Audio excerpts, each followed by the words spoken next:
Yeah. So yeah, thank you for being here, Dr. Marinakis. It's really nice to have you. I would like to say something to our guest. Thank you very much for your time. It's not only beneficial for us, but it's also an honor to have a professional like you giving us such speech. I hope that that it will be enlightening for and most beneficial for our students. Thank you for being here. Okay. Very welcome. Okay, so I guess we can slowly start. I hope you can all hear me.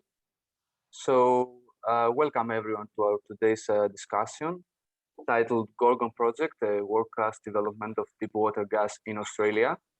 So we can give it, I think, a bit more, a few minutes as people will join. I know it's a Friday evening, so it's difficult for some. In the meantime, my name is Marios Sakratidis, and I will be the moderator of today's discussion. I'm a master's student in petroleum engineering at Technical University of Crete, as well as the president of our SP student chapter. And from this position, I would like to first of all thank you, Mr. Shryock. I hope I pronounced it well enough. Good. Okay, that's good. For offering this webinar for us in order, as Dr. Marinakis mentioned, to transfer knowledge from the industry to all of the people who attend. And you are being once again with us. That's very nice. Before we start, I have to mention that this meeting is being recorded, as you already seen, and will later be uploaded to our YouTube channel. So you can watch it at your own pace and get the maximum benefit out of this. We always kindly ask you to keep the chat professional at all times. But of course, we invite you all to ask. So ask a lot of questions. It's a great opportunity with a person with amazing experience in the industry. So all your questions should be addressed at the chat box and will be answered at the end of this presentation. Today's session will last approximately 1 hour to 1 hour and 30 minutes. And as more people are joining, and before we start, I have the pleasure to announce that our chapter has been awarded the Student Chapter Excellence Award for 2021, which is a prestigious award. It's the second highest honor a student chapter may receive, and is awarded to only 20% of the student chapters around the world. The award comes in recognition of our student chapter programs in industry engagement, operations and planning, community involvement, professional development, and innovation. And all this wouldn't be possible, of course, without the great help from our student chapter officers, Harilaos, Trifonas, and Taris, along with myself. And of course, our faculty advisor, Professor Andreas Yotis, and the support of Dr. Marinakis, for sure.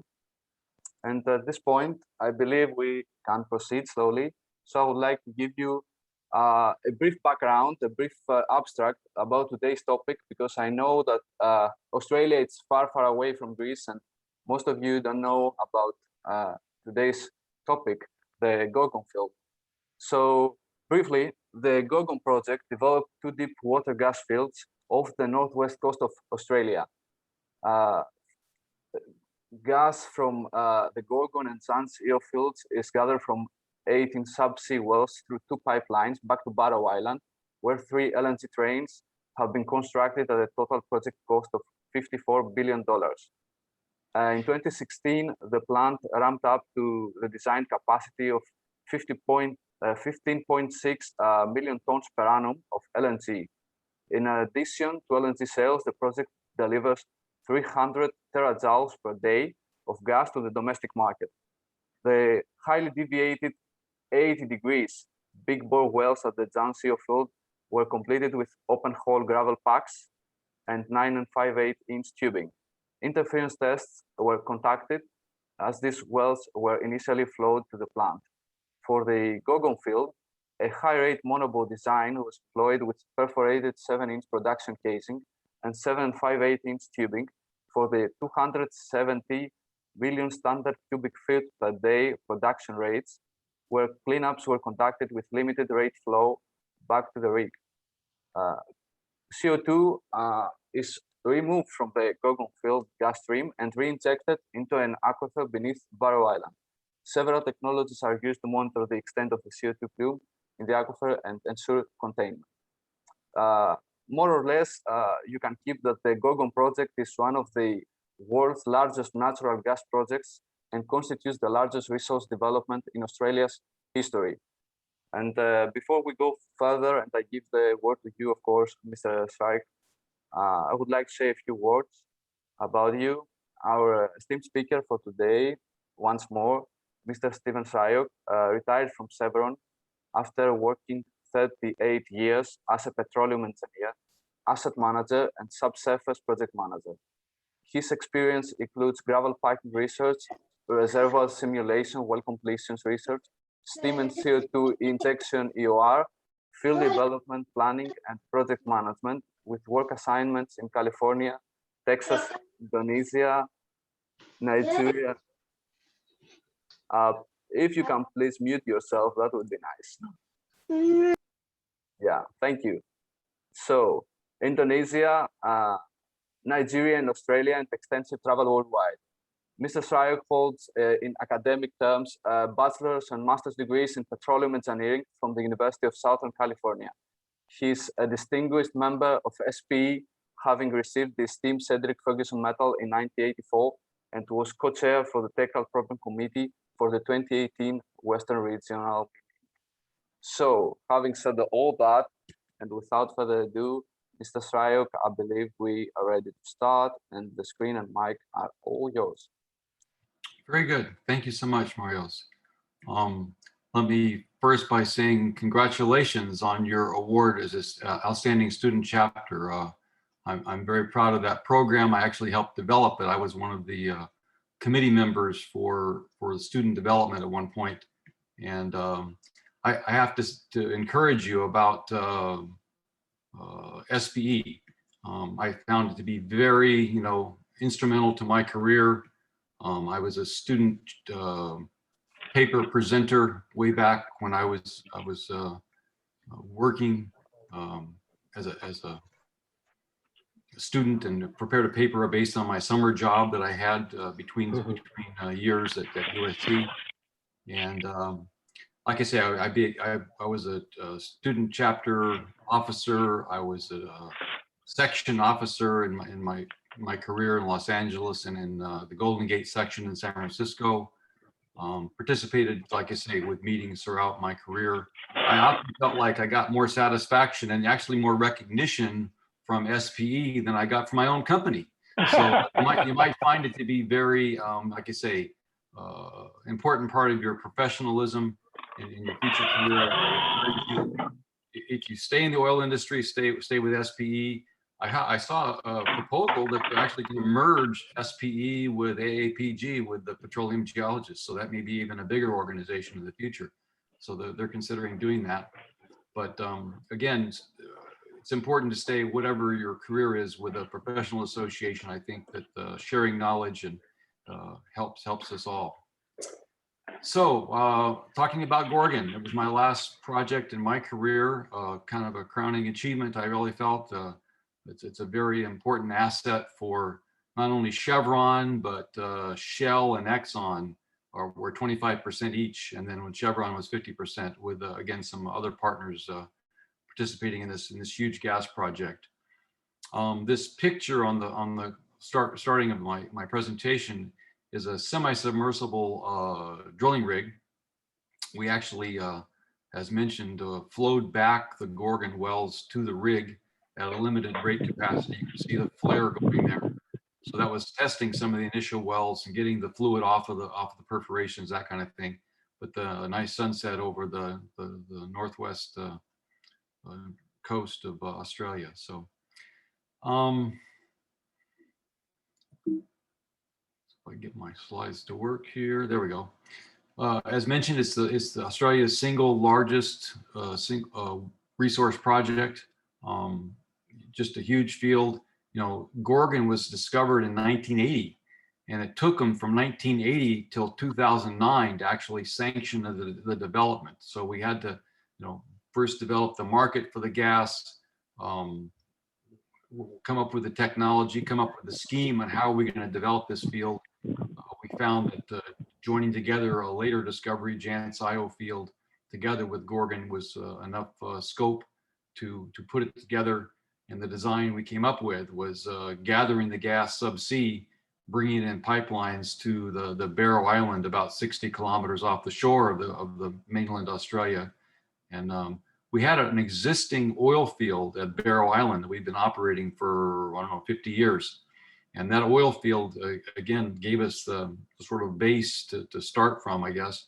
It turns out that's a Class A nature preserve on Barrow Island, which again was a bit of a challenge, but because we'd been working there for a long time, we felt like we knew what we were getting into. Little did we know that the government was going to put more and more restrictions about the nature preserve and all the quarantining that had to be done to bring people and equipment and everything to that island. We were only allowed to use 1% of the area of the island for everything we did there for the Gorgon project. So that doesn't sound like very much land, and it really wasn't, but I'll show you pictures of that. So again, we gathered the gas from wells drilled with floating drilling rigs on the two fields, gathered it up and brought it in pipelines to Barrow Island, where it was processed and converted to liquefied natural gas, and then loading tankers that take it to market, typically Japan, but other Asian countries are our biggest customers. And then part of the gas was actually put in a pipeline to shore, not very much, but again, some was to feed the Australian domestic supply. So you can see there are other facilities further north. There's other fields. Woodside is the operator of a big northwest Australia gas project up there, which Chevron participated in as well. So what we end up with is a big plant of 3 trains of 5 million tons per annum LNG, and then 200 to 300 terajoules of domestic gas. We developed all this with just 8 wells from 3 different subsea manifolds on the seafloor at Gorgon, and 10 wells from 2 manifolds at Jantz IO. So not a whole lot of wells, but big wells, very, very large, some of the largest gas wells in the world. There's, again, future development potential, and we were already drilling some of these later stages of development at Gorgon with up to 2 more manifolds, 9 more wells, and 1 more manifold was envisioned at Jantz with 5 more wells. Someday in the future, we may be adding compression out here, and you can try to figure out how we're going to do that in deep water offshore, but they're testing, believe it or not, deep water, underwater compressors. Can you imagine something like that? But in the North Sea, there are some tests going on of putting these machines on the seafloor and basically hooking them up and operating and compressing the gas at the seafloor and bringing it to the surface and into the plants. The modular nature of these machines is that they can be hooked up, operated, and when they have to maintain them, they unhook them, maybe hook other ones up and bring them to the surface and work on them and then put them back down again. So it's an amazing technology if it actually works. Another idea would be to put floating compression. You take big barges out there and try to add some compression at the surface above the fields. You couldn't obviously do it on Barrow Island because that's too far. You'd have the pipelines to get the gas to the island is what needs the extra pressure. So the timing for those future developments, like I say, we've already drilled some of the wells for Gorgon and Jantz for following up, but again, there'll be additional drilling and additional development. There's more potential in these 2 fields, and there's quite a few more discoveries in the neighborhood of these 2 fields that can be connected to these facilities and to keep these plants full to optimize our investment there. As mentioned again in the abstract, this happens to be the world's largest CO2 injection project, which is a big hot topic right now because of environmental concerns about greenhouse gas and global warming.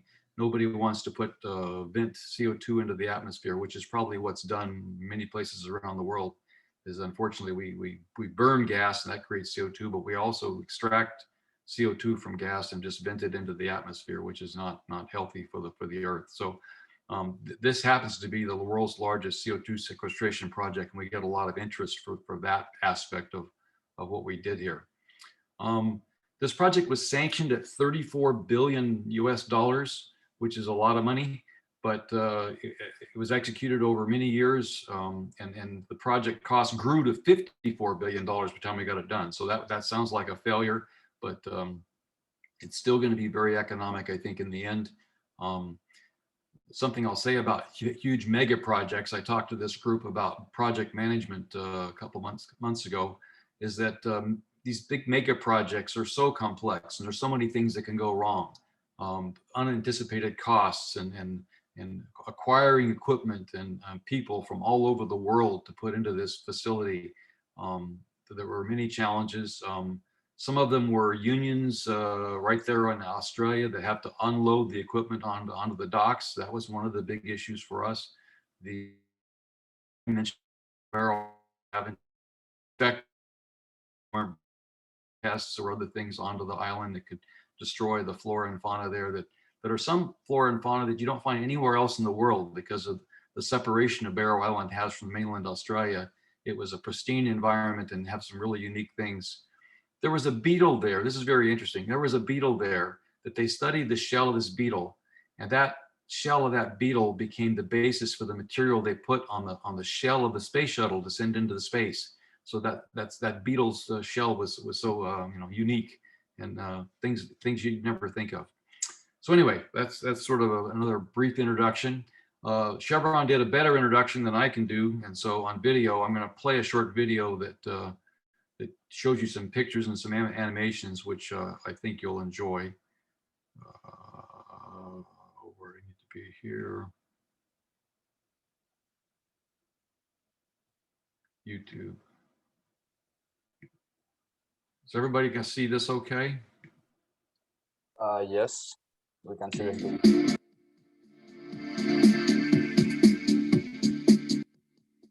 Situated off the northwest coast of Australia lies the Greater Gorgon Area, a world-class resource of untapped clean energy, containing more than 40 trillion cubic feet of gas.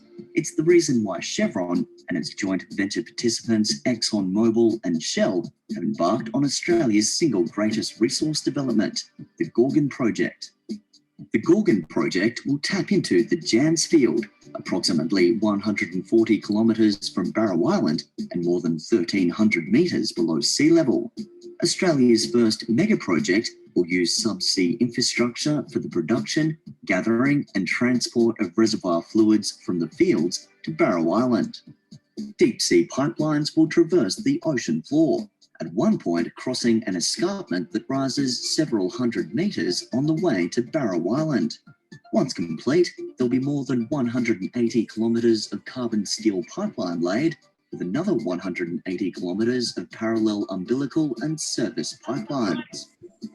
The Gorgon Field is one of the largest gas fields ever discovered in Australia. Situated 70 kilometres from Barrow Island and about 250 metres below sea level, it's one of the world's premier undeveloped hydrocarbon reserves. Like Jantz, Gorgon will extend the envelope in subsea development by breaking new ground in the application of technology. Raw gas from the Gorgon field will then flow 70 kilometres to Barrow Island, the site of the Gorgon LNG plant. The Chevron-operated Gorgon project is a story of energy and the environment, as well as technology and expertise. The LNG plant will be located on a small area of Barrow Island, a Class A nature reserve managed for the conservation of flora and fauna. It's also where Chevron has successfully operated Australia's largest onshore oil field for 40 years. The Gorgon project will see construction of a 3-train, 15 million tonne per annum liquefied natural gas plant and a domestic gas plant with capacity of up to 300 terajoules. Domestic gas will be piped to the mainland to help secure the state's future energy needs. Gorgon will provide employment for thousands of people throughout the life of the project. That's employment for today's generation and our children. A specially designed accommodation village will be home to around 3,000 workers.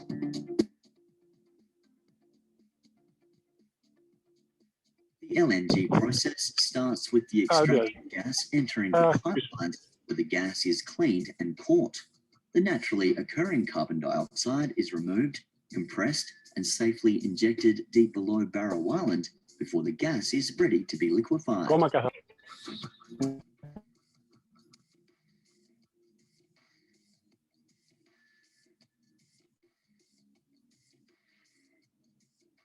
Liquefied natural gas is natural gas that has been cooled to the point that it condenses to a liquid.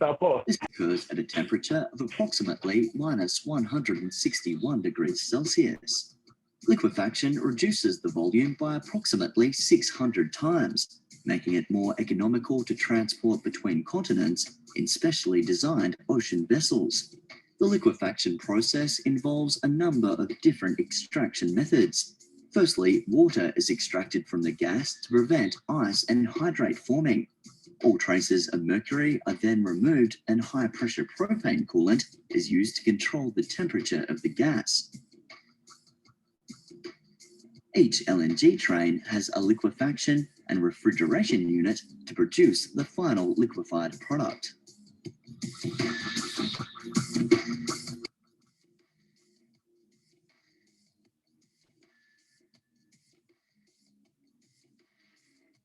After the cooling process, the LNG flows along the central pipe rack to the LNG storage tanks and is offloaded via a 2.2 kilometre jetty onto dedicated tankers and transported to markets around the world. LNG is colourless, odourless, non-corrosive and non-toxic and can be safely transported by ship. It's this resource that has the potential to secure Australia's future as a global player in energy markets around the world. Gorgon is fortunate to be located in the region with the largest and fastest growing LNG demand in the world, and the world is crying out for LNG, the cleanest of the fossil fuels. Gorgon's size, scale and technical complexity is unprecedented. Gorgon's economic benefits will cross generations and will be an important pillar of the Australian economy. Gorgon, fueling the future.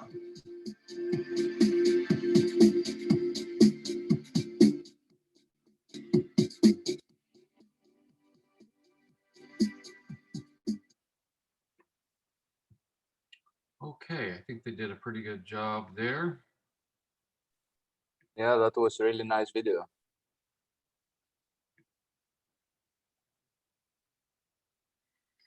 So, this is another map of kind of the layout for the fields. Again, the drilling centers or manifolds where we connect the subsea wells back into the gathering pipelines and then into the main pipelines back to Barrow Island. We did have to circulate coolant or like antifreeze kind of back from the island back out to put into the lines to make sure we don't have any freezing or hydrates forming in the pipelines. Again, we're about 250 meters below sea level at Gorgon, 1,350 meters below sea level at Jantz, and so we're operating at temperatures that are very close to freezing water temperatures, so you certainly have the Joule-Thomson effect going on here, and cooling and things like that can cause issues going through chokes and things like that. What else here? I'm not sure. Again, I was the subsurface manager. The surface, essentially at the seafloor and up, was other people's responsibility, but you had to certainly understand what we were dealing with. So I'll first talk about the Jantz IO Field.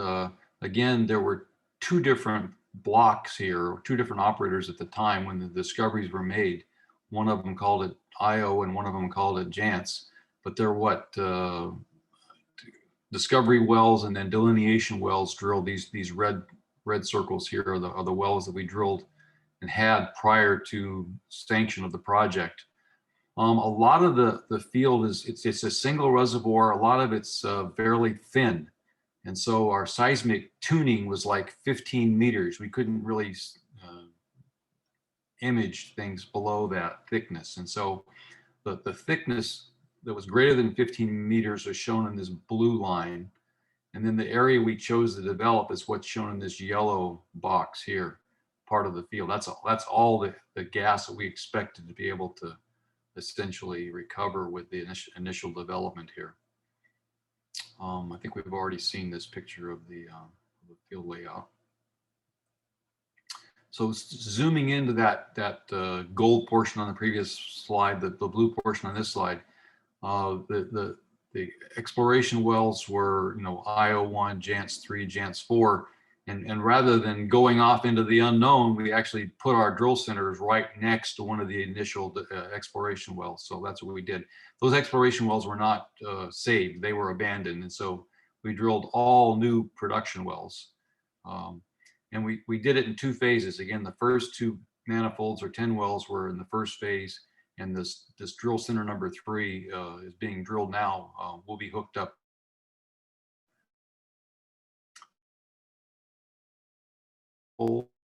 kind of in a spider, radiating away from the central location, all drilled out at 80 degrees off vertical. So they drill them down and then they go out horizontal to 80 degrees.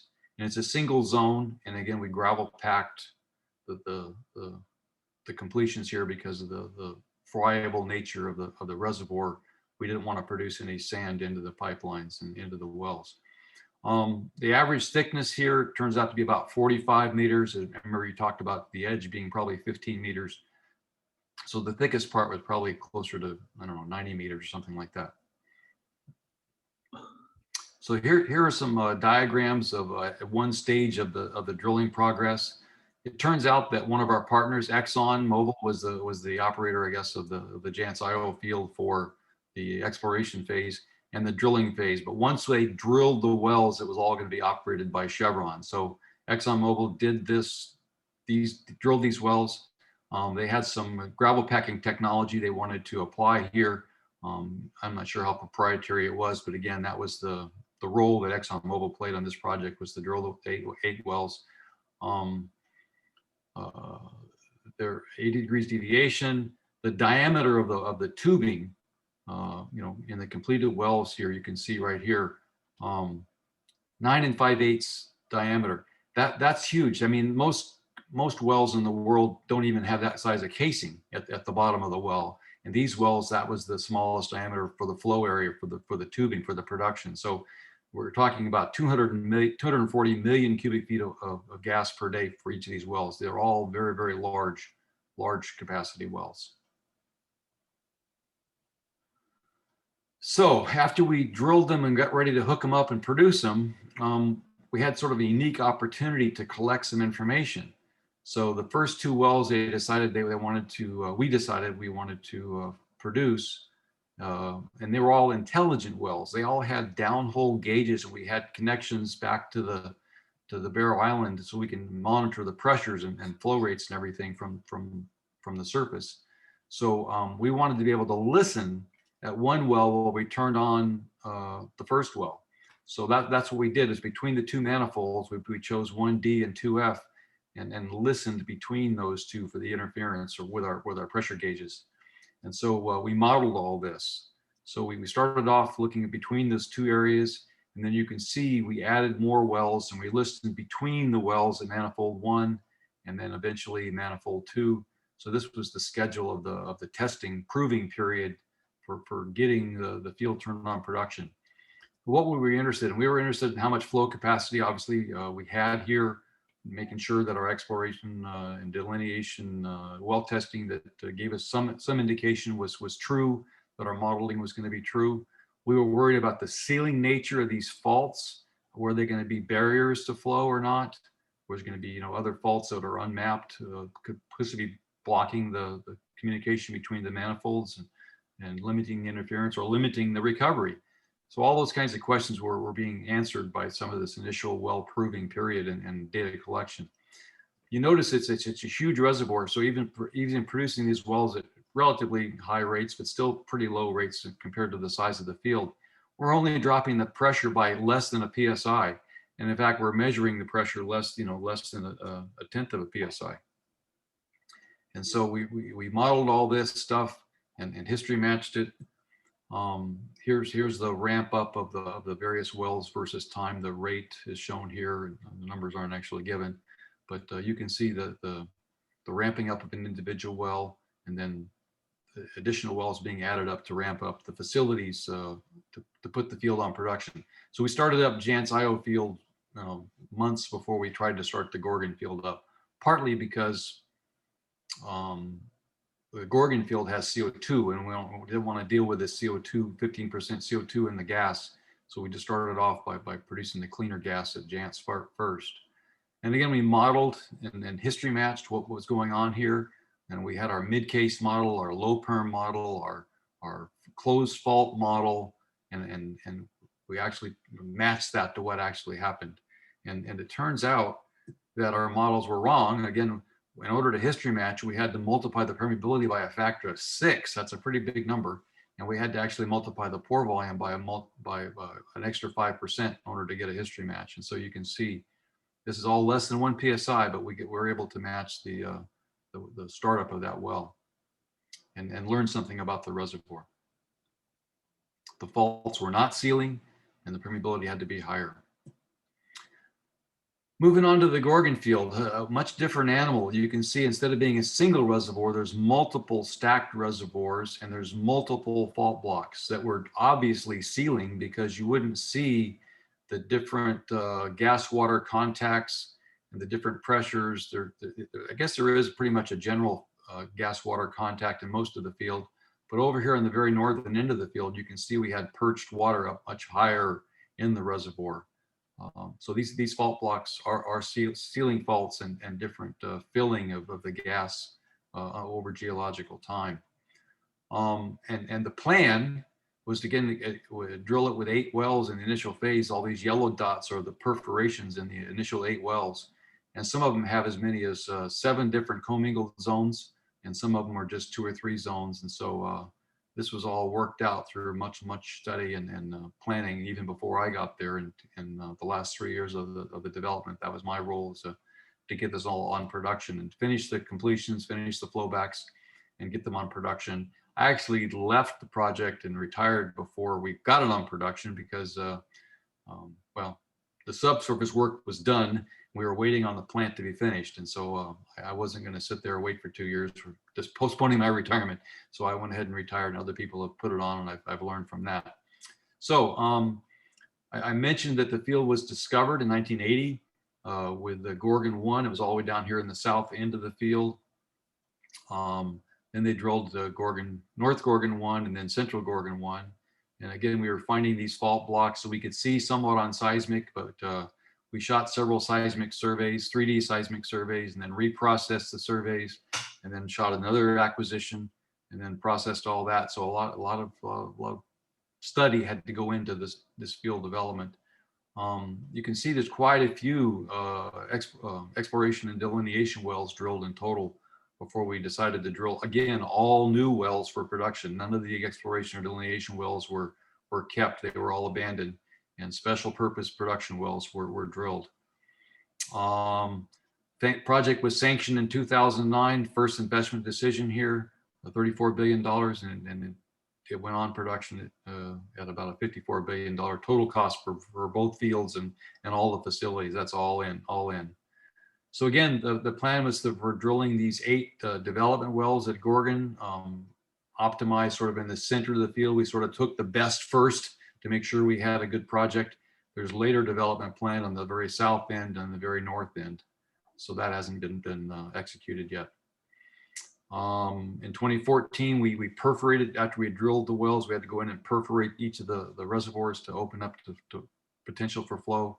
And we flowed back the Gorgon wells to the rig before we put it onto the plant. So unlike Jantz IO, which was flowed back to the plant, we wanted to flow back these wells at least at a minimum rate to the rig to make sure we had a good well. And the Gorgon project came on 6 months or a year, maybe after the Jantz IO. And okay, I think that's pretty much it. This again, big fields. This is 40 kilometers long by 4 to 8 kilometers wide. A large development. Here are the well designs for Gorgon. The abstract mentioned they were monobore completions, which means they don't really have tubing. They just basically flow up the casing, and all of the jewelry, all the equipment for flow controllers and pressure gauges and all that kind of stuff. These are very much intelligent wells, some of the best, most sophisticated wells we have in Chevron for monitoring production and being able to see the pressure and the temperature and various aspects of monitoring the wells during production. Some of the details about the drilling is here. These wells went out to 42 degrees deviation from vertical. Many of them were close to vertical, but a few of them were higher angle wells. Some of them, again, I mentioned, have up to 7 zones perforated, anywhere from 70 to 145 meters of perforations per well in these various sands that were completed. So why did we flow back the Gorgon wells? Again, we wanted to get the fluid again, or with fluid, you might block the permeability and damage the reservoir. And so we want to get all that stuff. Go ahead. Mr. Shryock, if you can repeat the last minute, because I think there was a gap there due to connection problems. Yeah. You repeat this slide? No, from the other slide, if you can start again, yeah, from here. I'm sorry, start from where? Next slide. This. From here. Yeah. Okay. So the question is, why do we flow back the Gorgon wells? And we didn't flow back the Jantz IO wells. We chose to flow that field. Basically, Exxon decided they didn't want to do it to the rig, and they flowed back the wells directly to the plant and into the pipelines from the very initial production. But at Gorgon, we were worried about the completions. We didn't have gravel packs in these wells, so these wells were perforated, and everything that comes out of the reservoir goes into the wells and into the pipelines. And so we didn't want to have all that completion fluid, potentially some perforation solids, other contamination. We wanted to clean the wells up a bit before we hooked them up to the pipelines and contaminated our plant or whatever. So that was the principal driver.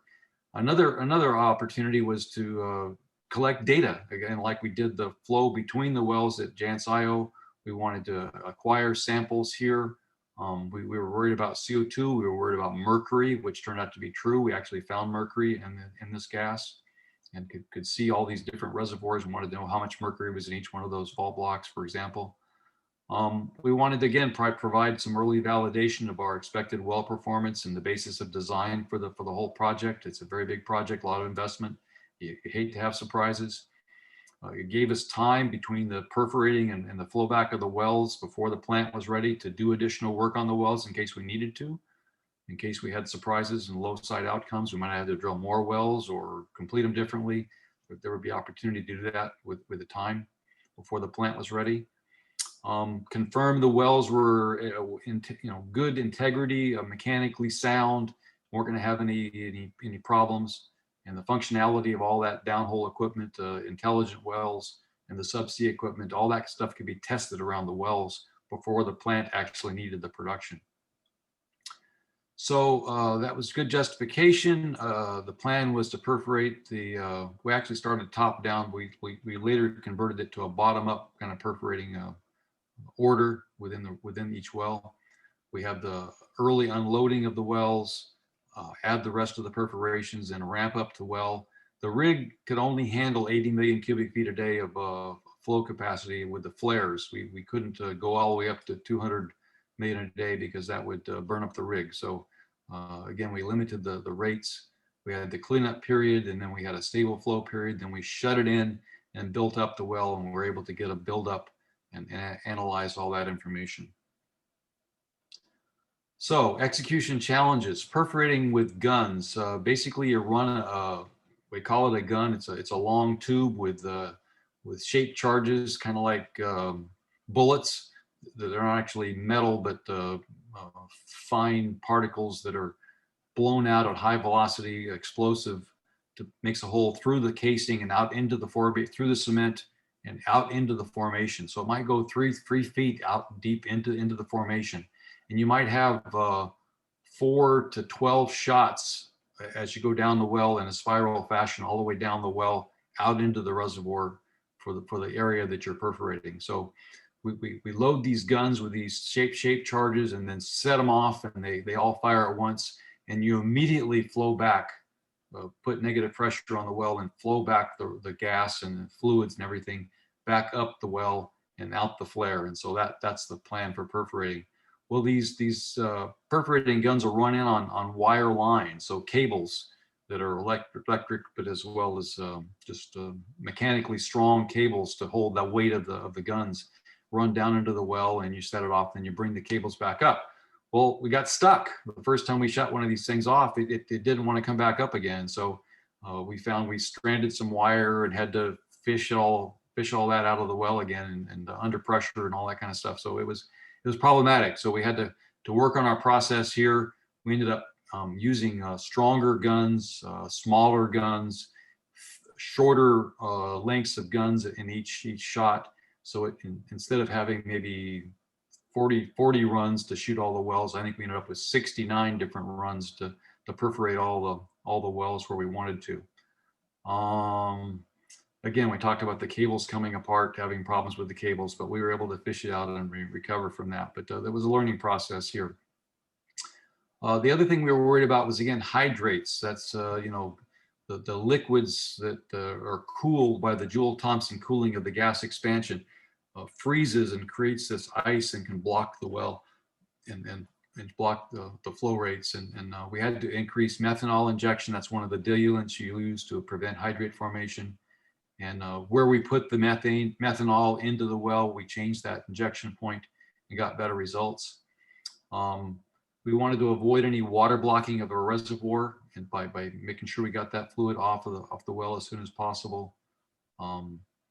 We had some slugging that occurred as we went on production and got to the rig floor. We had to separate any fluid from gas before it went into the flare. So various operational issues we had to overcome. So in summary, all 8 of the Gorgon wells were successfully perforated and flowed back. Total of 904 meters of perforations through 69 runs, gun runs. We had to change the scheme of, instead of going from a top-down perforating order to the bottom-up, we kind of were worried about getting solids or other things sticking us on the bottom, but it turned out to be a better way of doing it. Unloaded the wells, used smaller guns, shorter gun lengths, as I mentioned. But we felt like we achieved our goals here. We just had to work through the issues, but we got what we were looking for.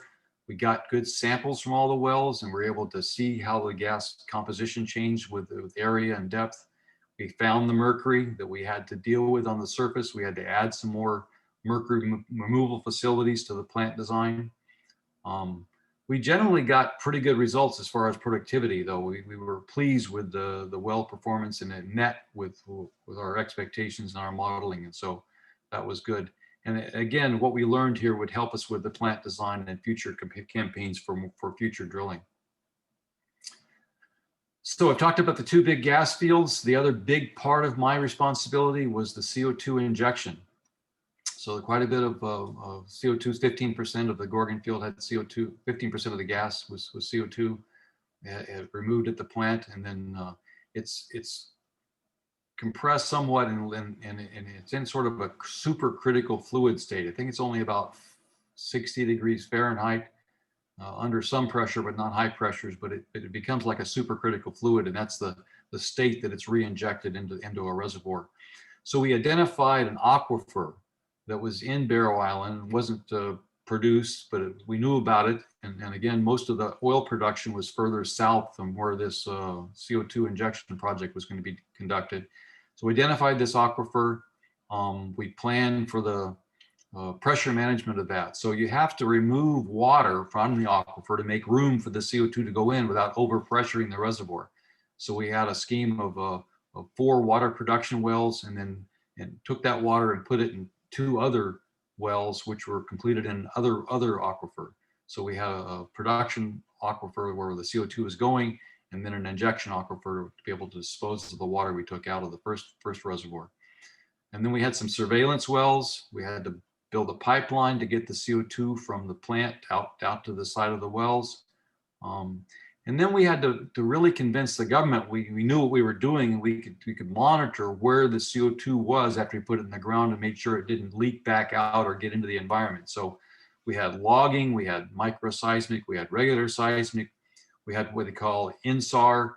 So you use satellite to look at the surface elevation to see how it's changing. You can actually detect movement of the ground to see where the ground is moving relative to the CO2 and where you put it in the ground. So a lot of work here to convince the government, and this was a condition of the whole project going forward, is what to do with this CO2. They weren't going to let us vent it.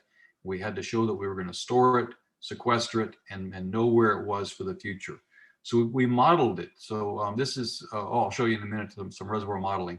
This is the facilities first. All the things that had to be added to the plant for what they call CO2 is an acid gas. So there's the removal of the CO2 from the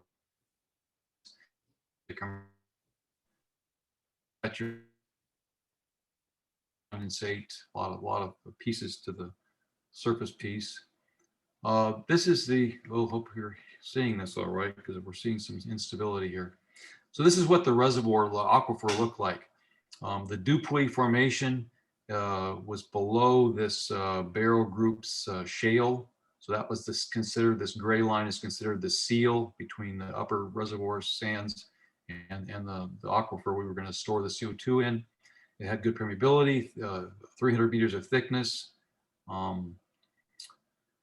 It was overlain by reservoirs we knew about and we produced in the oil part of the reservoir of the field, about 2.5 kilometers below the island surface. So here's my simulation. So this is 5 years after we start CO2 injection and water extraction. So these are the injection wells. So the pressure above normal pressure was shown in yellow and red here. So this is the injection side. So we're raising the pressure over here. This is the production side. This well's a negative pressure, so below the original pressure by 600 pounds. We've sucked enough water out to make room for the CO2 to go in. So this was the scheme, and we modeled it versus time. So this is 5 years, 10 years, even higher pressure and lower pressure on the other side, and it's gradually starting to equalize. You can see 20 years. 30 years, it's almost equalized, and then 40 years, I think we've already stopped production, but you can see it's kind of reached equilibrium, pretty close to original pressure. So we've done a good job of the volume management here. Where are we today? So all 3 of the LNG trains were started back in 16 and 17, ramped up to full production. Again, we had some plant issues, equipment issues we had to sort through. In fact, there's some going on today. If you go on and look online, that I think they're taking a train down for maintenance right now, but they're addressing a lot of these, welding issues and propane temperature issues. There's various surface facilities issues that they're overcoming, but the subsurfaces perform very well. So I'm very pleased with our part of the project. To date, we've already produced 4 trillion cubic feet of gas, about half from each of the fields, which was the plan to balance the production. The plant's operating above design capacity, which is great, and reliability has been improving and is pretty good. The wells have done very well. The depletion of the reservoir is as expected. So again, we had a pretty good idea how much was there and how much we're taking out, so we can predict the pressure depletion. As I mentioned earlier, we've drilled more wells for the next phase of production to maintain the capacity to the plant, maintain the rate. The CO2 was late getting started. There was some additional dehydration that had to be added to the plant for the CO2 that was coming out. So they had to delay the start. So we were flaring or venting the CO2 originally from 2016 till 2019. So that's a negative aspect. We have a commitment over a 5-year running average on how much of the CO2 we were going to put in the ground. And so we still have a chance of meeting our target there. But again, the facilities were delayed, but we didn't delay the production of the gas for that aspect. It turns out that we have some sand problems in the water system. So that aquifer production wells produced more sand than they expected it to.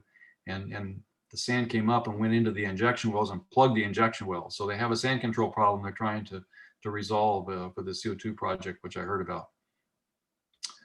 So again, the project altogether should produce the equivalent of 400,000 barrels of oil per day for more than 20 years. And we were fortunate enough to be able to negotiate prices for the LNG with long-term contracts that were tied to the price of oil. And so as the price of oil fluctuates, again, it could change the demand for LNG, but the price we're going to get for the gas, for the LNG gas is fixed to oil prices. So that makes our economics much stronger. This is an update from one of the recent shareholders reports from Chevron.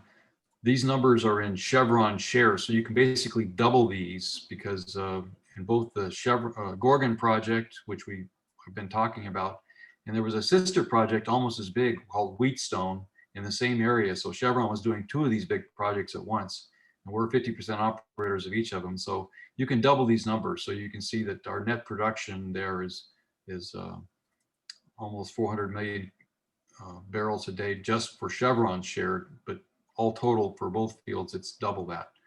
And we're ramping up. And I mentioned that this is the largest CO2 sequestration project in the world. These are some of the other projects in other places in the world, Europe and United States, that are below 1 million tons per year, but we're about 4 million tons per year. It turns out that we're really not getting a huge percentage of the Gorgon emissions. Unfortunately, you have to burn gas in order to compress gas, and so what's coming off the plant for compressing the gas isn't actually being captured. That's being vented. But of what we're producing out of Gorgon Field, all of the CO2 is being re-injected. So overall, the amount of reduction for greenhouse gas for the whole project, it's about 40% of the total emissions. So it's better than nothing, but it's still not perfect, obviously. Greater than 100 million tons expected over the life of the project. And the annual reduction of CO2 emissions is the equivalent of 500,000 homes in the United States. So we're proud of that. As I mentioned, the joint venture participants here were almost 50%. Some of our customers, Osaka and Tokyo Gas and Chubu Electric Power, I think those are all Japanese power companies that are participating in the project, but they're really customers of the LNG. And what I presented is all presented in some SVE papers. So I will have this here. You can see this and capture these publications if you want to look any further. So I think I made it. I won't end my slideshow in case there's slides you want to go back to, but let me try to answer any questions. Thank you, Mr. Shryock, for this really nice presentation. I think it was one, from everything I've seen, it's one of the most complex projects that I think like we could speak for hours. Like the complexity of this project is crazy for me. And it's good we have some questions. So I will start from the beginning. First question comes from Haris Haralambos, Aris Avlachokyriakos. He's a student here at our university. He asks, in which way the faults that you mentioned in the beginning affect the overall production? During the development phase, did you face any problem due to these faults? Well, I think it was an uncertainty is in the Jantz IO field how much the faults were going to block the flow. And it turned out, at least from what we know so far, that the faults were not sealing. There was enough breaks between them, and there was enough continuity that they weren't sealing. And so we were worried about it, but it turned out to be not an issue at the Jantz IO field. Obviously at Gorgon, we basically have all those fault blocks. You can think of them as like different fields because they're definitely separated fault blocks. So the development had to be planned around, where the reservoirs were, how big the reservoirs were, how they were going to behave in a single well when it's commingled. Again, as you draw down one reservoir, it's going to perhaps backflow into the other reservoir, and so you have to be really careful that you didn't cause problems in the development. So faults are definitely something that you have to study and talk with your geologists and your geophysicists in order to model properly and to understand the impact. Thank you for the answer. And I believe the next questions have been answered in your slides, but comes from Trifonas. He asks, for how many years will the Gorgon field be producing? I guess that depends on whether we do compression or not. It looks like the plan is to do compression. There'll be enough gas left over after we deplete the reservoirs to where they won't produce at a high enough rate to operate the plant under controlled production. So compression will probably add another, I don't know, 15, 20 years. So I'm thinking, 40 to 60 years. That's just my guess, but a long time. Okay. Yeah, it's a huge project. I mean, to decommission it in 20 years, I mean, it would be crazy, right? Yeah, I think so. Yeah. Next question, I think it has to do with the summary slide that you show. Why there was mercury in the well? So it's just naturally occurring. You go very. Mercury is one of the contaminants. It's a very toxic and corrosive contaminant, and so you can't put it into tankers. You can't put it in your pipelines. You certainly don't want to get in people's homes. So you have to remove it. And so there's various techniques in order to process the gas to remove the mercury. And then you have to figure out what to do with the mercury, because there's not much of a market for mercury. I mean, mercury is used in industrial uses, but again, it's toxic and corrosive and various problems with it, so that you have to control it. And it's hard to find places to store it. So it's a problem. And like I say, we're dealing with it. Okay. I see the question about whether it's sweet or sour gas. I guess Yeah. Australia's gas in general, I think, is pretty sweet. I did not see H2S in any of the gas that I was dealing with. Certainly the CO2 varies. There's other places in Australia where there is CO2 in the gas, and certainly other places in the world where you'll find CO2 mixed with the gas.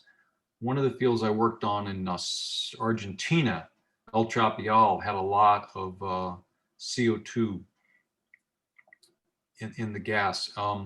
We actually couldn't get a history match. We were modeling the field in Argentina, El Trapial. It was a water flood, and we couldn't get a history match on the gas production until we accounted for the CO2 that was dissolved in the water. So in the aquifer, there was a lot of CO2 dissolved in the water. When you produce the well to the surface, that CO2 would come out of solution and increase the gas volume. And that was a complete surprise. We never accounted for the CO2 dissolved in the aquifer before. Mm-hmm. Yeah, I think this question maybe comes from a student from the second SP chapter we have here in Greece. Actually, it's the first. We are the second, the newer, the younger, because we know we have the only basically producing field here in Greece. It's in northern Greece, in Prinos field, and it's famous for H2S. There is a problem there, but also they manage it very well through the years. Of course, it makes the project more expensive always. Yeah. Well, H2S is another acid gas. It's corrosive and toxic. It will kill you. Mm-hmm. Yeah. Actually, I have inhaled that in Prinos. But from a distance, you can always, like, if you are in a workover rig, if you make a well intervention, of course, there will be all the measures there. But if you're in the platform and just go out a bit, it's also possible to smell a bit. Yeah. This egg smell. I don't know. It's not rotten eggs. Yeah. So to pass to the other question, last question I can see. Do you need a high initial expected profit margin in order to account for all the uncertainties for such a big field? Is this one of the reasons why it took so long to be developed? Yeah, I think that's always the question in project development, as we talked 2 months ago, is that economic evaluation, probabilistic economics. So what is it going to cost? How much is the production going to be? You know, what is the value of the product going to be when you sell it? And all those things had to be looked at from an economic standpoint, and usually have a lot of uncertainty. And coming up with answers for all those things, and looking at a high case, looking at a low case, you know, those are all big variables. Now, this project's cost went way up over initial plans, but I think that there's a sort of a forgiveness here, because the demand and the prices, product prices, sort of bail you out sometimes. I think that with some projects, for example, gas projects, the plant size is going to determine, as long as you can keep the plant full, you sort of know what you're going to produce. And you tend to have a long, flat, plateaued production for the capacity of the plant, unless you end up, you know, phasing in higher plant capacities in the future. But normally when you build a facility, you're going to keep it full for a long time. And that's sort of the profile and the long-term payback for what you've done. And so you typically pay a project back in maybe 4, 5, 6 years, and then you'll be in the profit period for as long as it goes beyond that. So the economics tend to work that way on those kinds of projects. Now, oil projects are different. Oil projects, a lot of times you'll have a more early plateau, and then the production will decline, and so you'll have a peak period of 5 or 6 years, and then it'll fall off. Well, you can't do that with gas. You basically have to have everything operating for a long period at a high rate. So there are different ways of developing gas fields than oil fields, but you know, you'll see that as you study various projects and looking at it in your careers and in your studies. So good question. You definitely had a lot of time between discovery and production on this field, because it was, again, there wasn't the demand for gas. The price of gas was very cheap back in 1980, and it's gradually increased as there's been more awareness of need for cleaner hydrocarbon fuels. Technologies improve for subsea developments, for pipelines, for all these kind of things. So we didn't really know how to develop this kind of field once we found it in 1980. And so it took a lot of years in order for us to come up with how we're going to do it and what the technology is, and to get the funding behind it and the government approvals, and to actually go forward. So that's more of why it took so long. Yeah, thank you a lot for your answer. I think you fully covered it. And yeah, the person who asked, Marius, and me too, he also liked your answer and the presentation. I believe we don't have more questions, so I would like to ask you a few questions myself, and maybe at the same time you can ask something else. So first of all, thank you for congratulating us for our award in the beginning, and mentioning your career starting as a student member officer in SPE, and then went up to managerial positions. So my question has to do with the industry.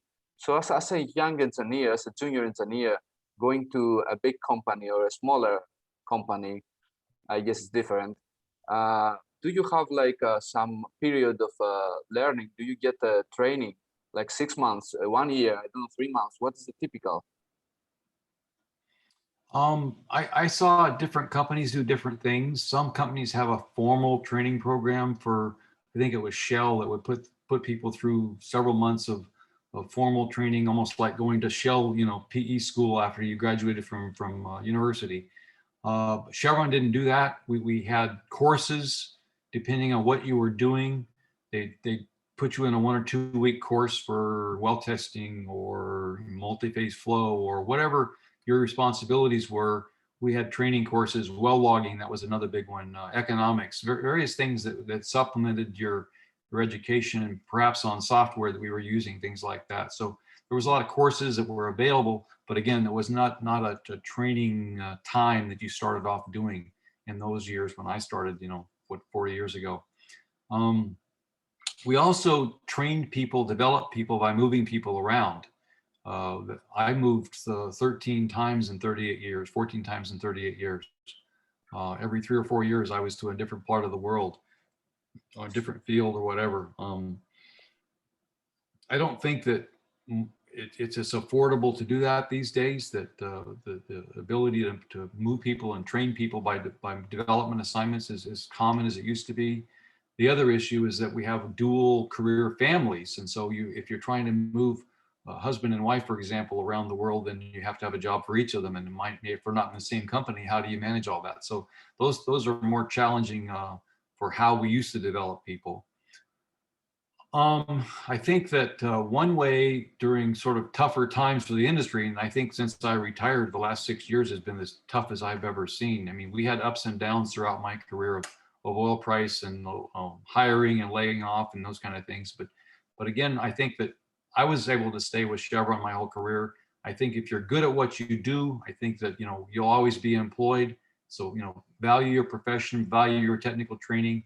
Even though I was a manager, I stayed in touch with my technical and engineering skills, and those served me well. I never felt threatened in that sense.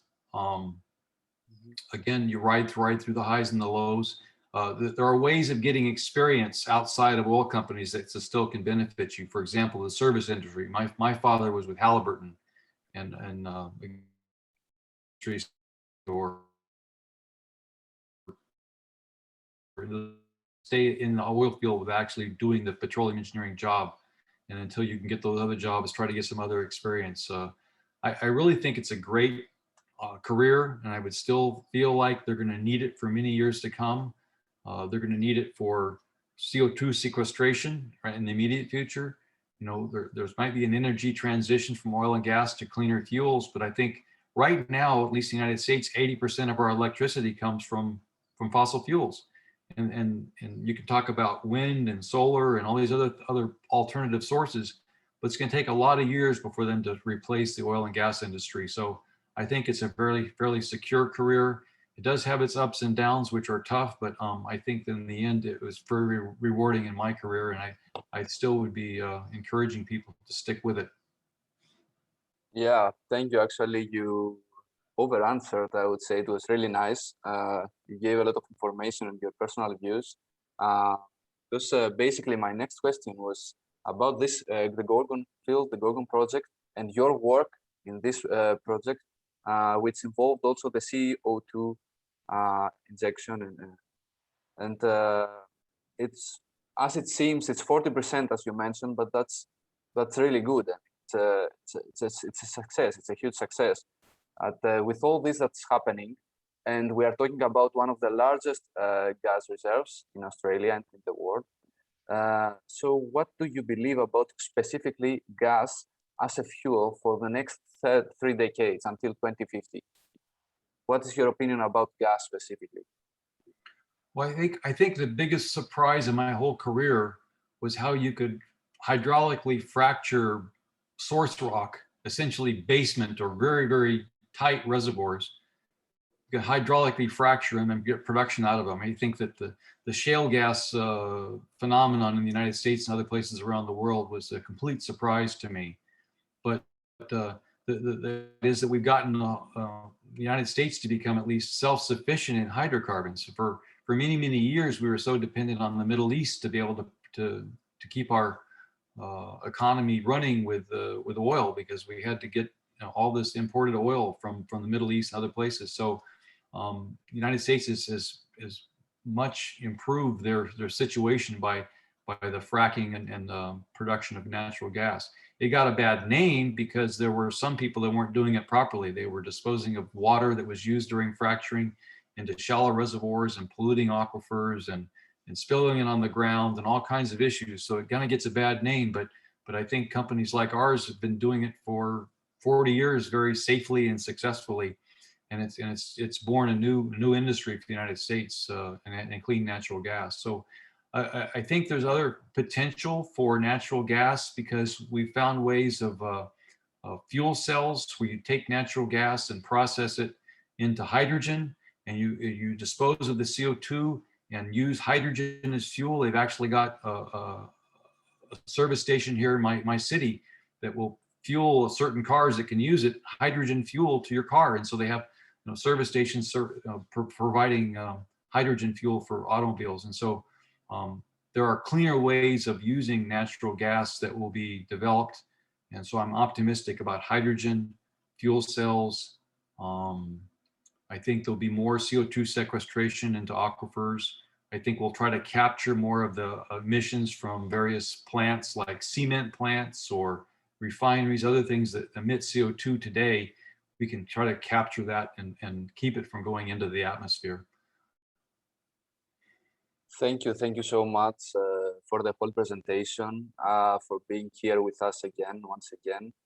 To all this Q&A that I enjoy most, even more than the presentations, because I believe that students don't have this opportunity all the time to see someone who was manager in Chevron and be able to ask directly a question. That's, I think it's a great opportunity that SPE offers with the tools that we have nowadays. I think it was a great opportunity for everyone. And before we conclude this, I would like to invite you all to check the chat box. As Mr.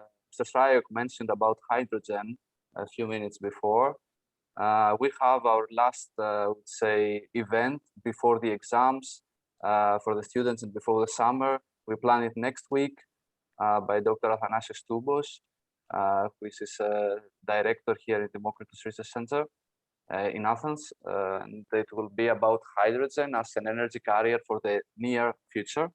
So I believe that would be also a very interesting one. And you can find the registration link and the poster below. And that's all from us.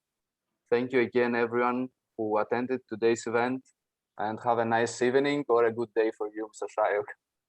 Thank you. Bye-bye. Bye.